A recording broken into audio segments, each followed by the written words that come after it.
प्रणाम मम्मी, कैसी हैं आप? मैं ठीक हूँ, लेकिन तुम कुछ ठीक नहीं लग रही। क्या हुआ? फिर से किसी बात पर दामाद जी से झगड़ा हुआ क्या? हाँ मम्मी, पति पत्नी में तो ये सब चलता है।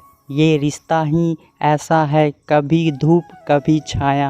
आप तो जानती हैं, अभी शादी को कुछ ही समय हुआ है। आपसी समझदारी बनाने में वक्त तो लगेगा ही।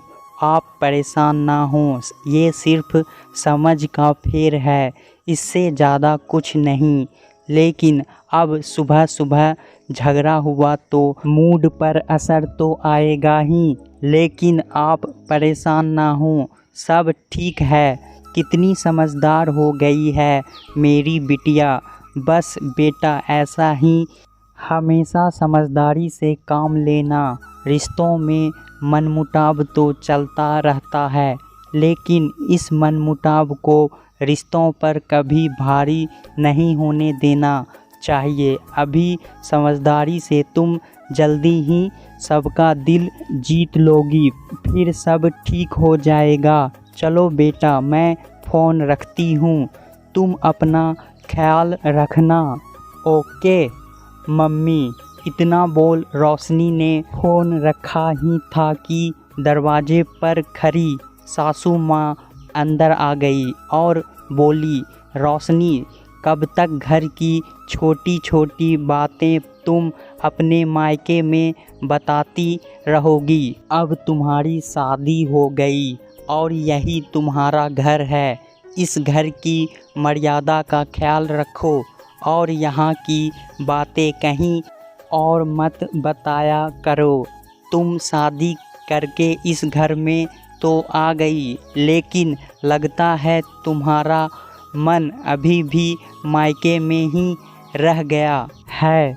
अब मायके का मुंह छोड़ो और ससुराल संभालो। अपना और अपनी माँ से कम बात किया करो।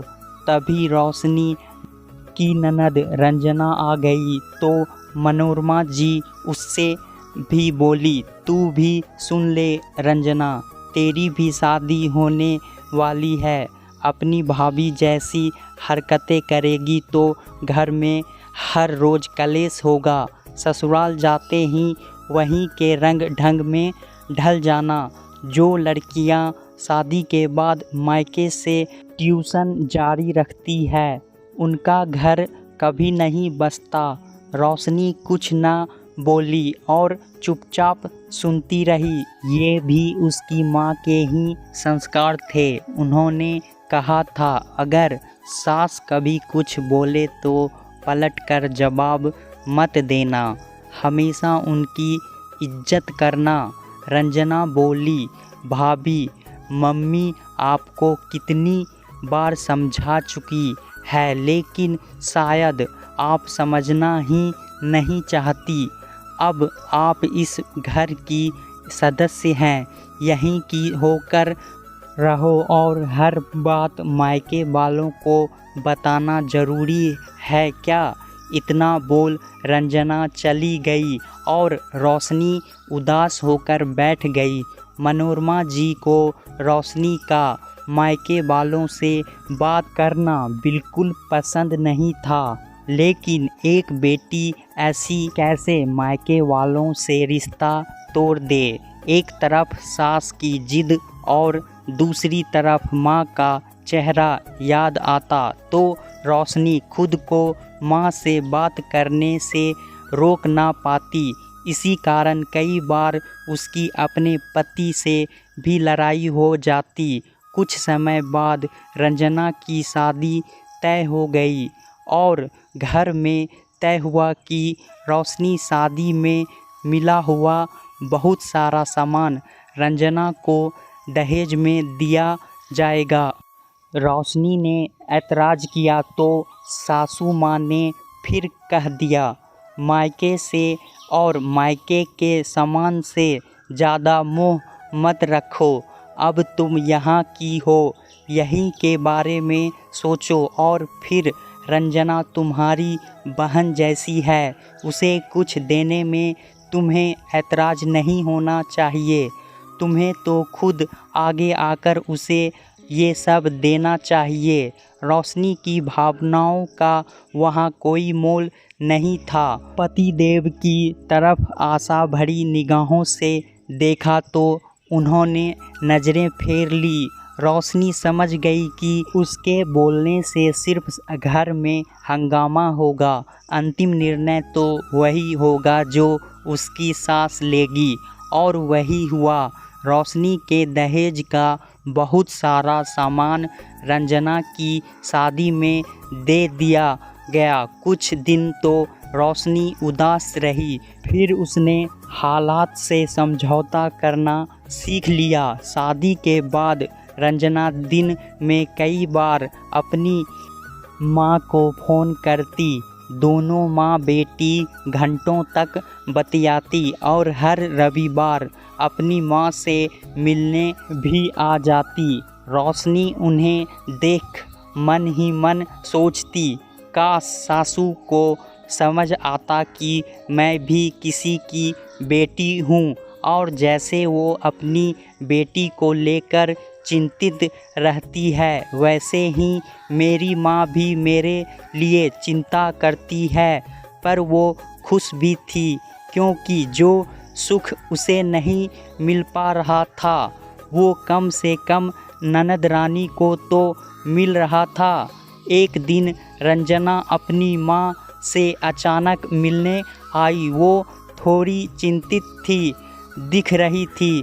उसका उदास चेहरा देख मनोरमा जी ने कारण पूछा तो वो बोली, माँ, मेरे दहेज का बहुत सा सामान सासू माँ ने ऊपर वाले कमरे में रखवा दिया था, ये बोलकर कि घर में जगह नहीं है और अभी ज़रूरत भी नहीं है, जब ज़रूरत होगी तो इस्तेमाल कर लेंगे।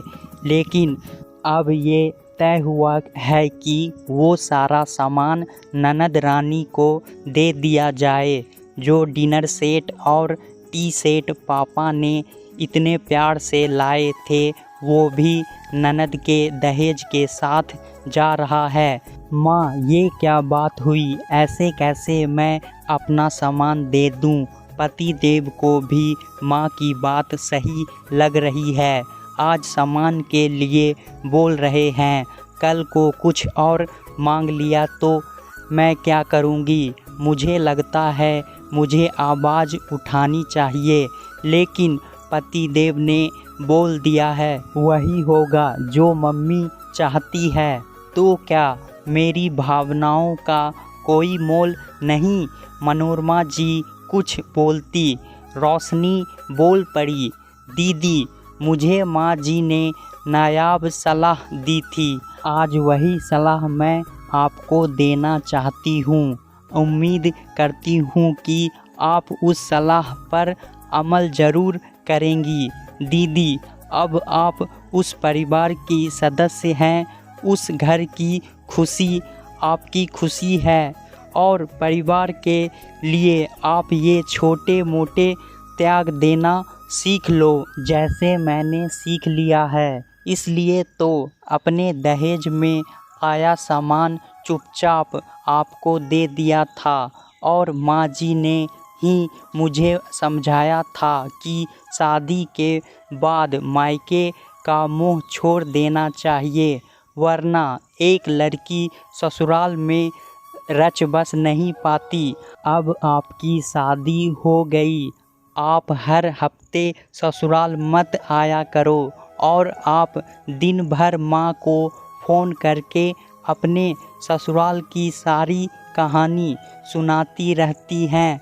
क्या ये सही है?